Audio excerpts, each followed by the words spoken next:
فہمیدہ ریاض اپنی ادبی زندگی کے آغاز سے ہی نثر میں بھی مختصر کہانیاں، ناول اور افسانے لکھتی رہی ہیں، اور ان کی ابتدائی کہانیاں 1960 کی دہائی میں فنون لاہور میں اور بعد کی بیشتر کہانیاں آج کراچی میں شائع ہوئیں۔ انہوں نے ایک طرف تو معاشرے کے اندر ہونے والے شدت اور انتہا پسندانہ رجحانات کی تصویر کشی کی ہے، تو دوسری طرف ان کی ادبی شخصیت کا ایک اہم پہلو یہ بھی ہے کہ انہوں نے ہمارے کلچر، تہذیب اور خاص طور سے ہماری کلاسیکی ادب کے حوالے سے صوفیانہ شاعری کے تراجم بھی کیے ہیں۔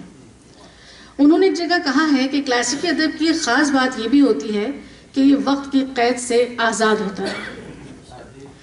مولانا رومی، شاہ عبداللطیف بھٹائی اور شیخ ایاز کی شاعری، یہ صوفیانہ شاعری جو ہماری معاشرتی زندگی کی تہذیب میں امن اور اخلاقی قدروں کی پاسداری کی امین رہی ہے۔ فہمیدہ ریاض نے زندگی اور ادب کی اس رنگ کی بڑی خوبصورتی سے عکاسی کی ہے۔ یوں تو ہر دور میں کلاسیکی ادب کے اثرات مرتب ہوتے رہتے ہیں۔ یہ اثرات کبھی براہ راست اور کبھی بالواسطہ لکھنے والوں کی تخلیقات میں کہیں نہ کہیں کسی نہ کسی شکل میں در آتے ہیں۔ فہمیدہ ریاض نے ادب اور زندگی کے ان پہلوؤں کو بھی بہت گہرائی سے محسوس کیا ہے، اور اس حوالے سے ان کا شاہ عبداللطیف بھٹائی کی سندھی شاعری سے ایک اردو ترجمہ میں آپ کو سناتی چلوں۔ جوگی گھٹنوں پر سر رکھ کے بیٹھا ہے،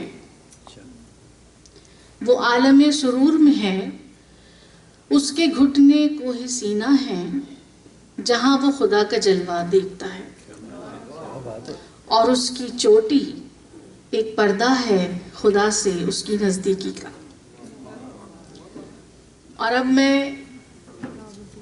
فہمیدہ ریاض کی ایک نظم سنانے کے لیے دعوت دے رہی ہوں جناب جعفر شاہ صاحب کو کہ وہ تشریف لائیں۔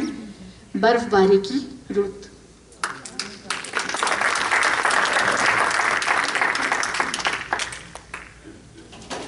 عرض ادب، برف باری کی رت سے ہی معلوم ہے کہ انسان برف کے اندر جب کبھی گزرتا ہے تو اس کے اوپر کیا کیفیت طاری ہوتی ہے۔ تو اس کو جناب فہمیدہ ریاض نے کچھ ان لفظوں میں بیان کیا ہے۔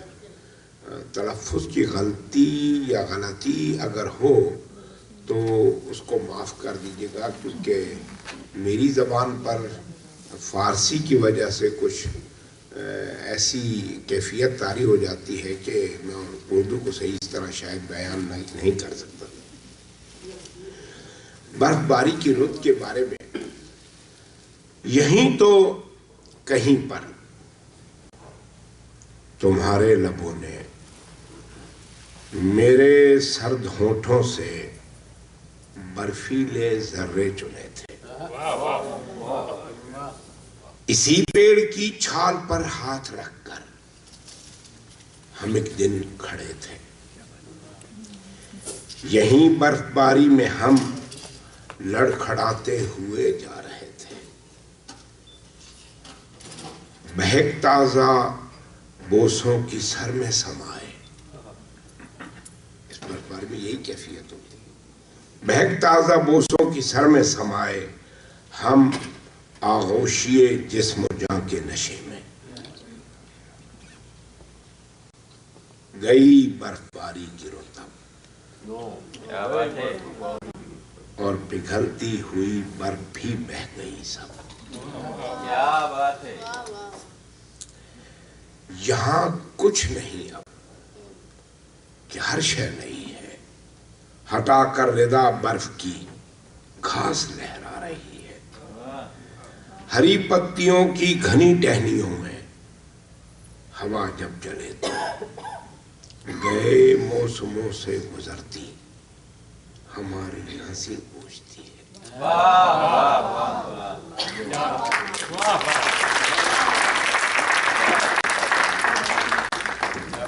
ابھی آپ نے ایک اور ان کی ایک بہت خوبصورت نظم سماعت کی جعفر شاہ کے اپنے انداز میں، مخصوص انداز میں، پراثر انداز میں، خوبصورت انداز میں۔ شاعری، کہانی، مختصر کہانیاں، افسانے، ناول، تراجم، یہ ہمہ جہتی فہمیدہ ریاض کو ان کے معاصرین میں نمایاں کرتی ہے۔ ان کی ایک چھوٹی سی نظم تصویر آپ کو ضرور سنانا چاہوں گی، جس کے بارے میں انہوں نے اپنے ایک انٹرویو میں کہا کہ عموماً لوگ میری اس نظم میں دل کانپ جانے سے شاید یہ تاثر لیتے ہیں کہ یہ کوئی بہت خوفناک امیج ہے، لیکن ایسا ہرگز نہیں ہے، بلکہ ایک فنکار شاید اپنی جمالیاتی حیثیت کی وجہ سے بعض اوقات اتنی خوبصورتی کی تاب نہیں لا سکتا جسے وہ محسوس کر سکتا ہے۔ یہ بالکل ان کی ذاتی نظم ہے اور جسے ان کے تخیل اور حقیقت کے درمیان محسوس کیا جا سکتا ہے۔ آئیے سنتے ہیں۔ میرے دل کے نہا خانے میں ایک تصویر ہے میری، میرے دل کے نہا خانے میں ایک تصویر ہے میری، خدا جانے اسے کس نے بنایا، کب بنایا تھا۔ یہ پوشیدہ ہے میرے دوستوں سے اور مجھ سے بھی، کبھی بھولے سے لیکن میں اسے گر دیکھ لیتی ہوں، اسے خود سے ملاؤں تو میرا دل کانپ جاتا ہے۔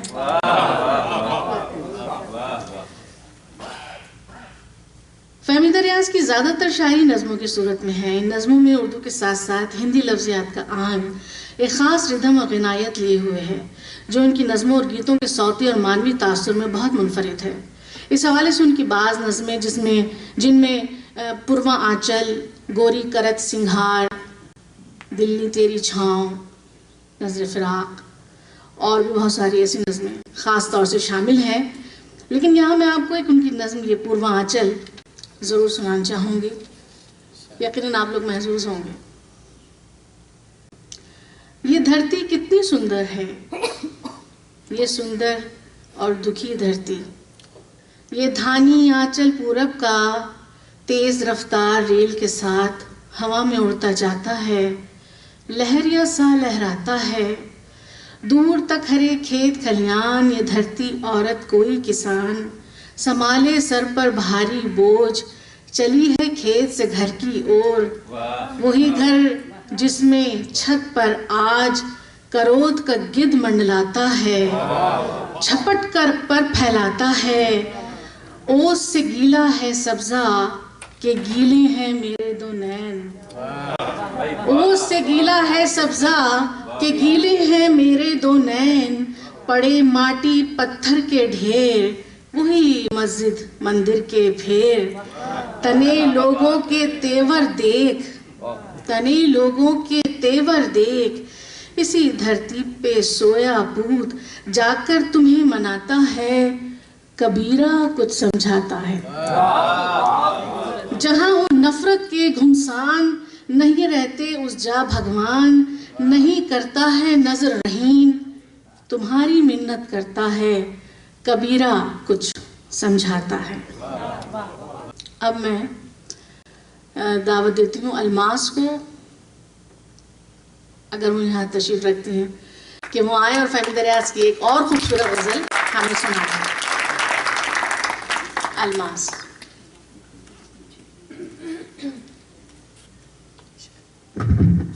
شکریہ لبنہ۔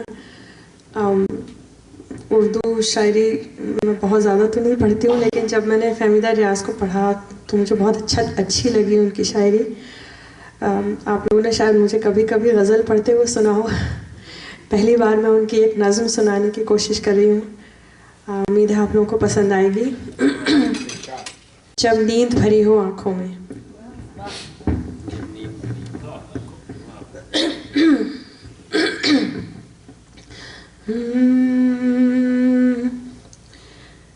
جب نیند بھری ہو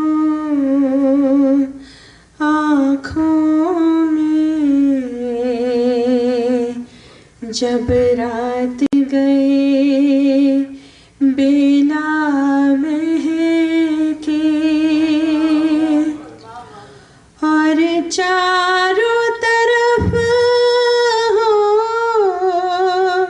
سناٹا،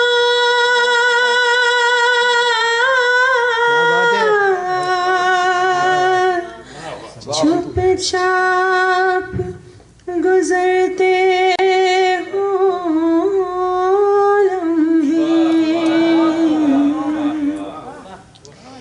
ایسے میں ہوا کا جھونکا بھی، پتوں میں جو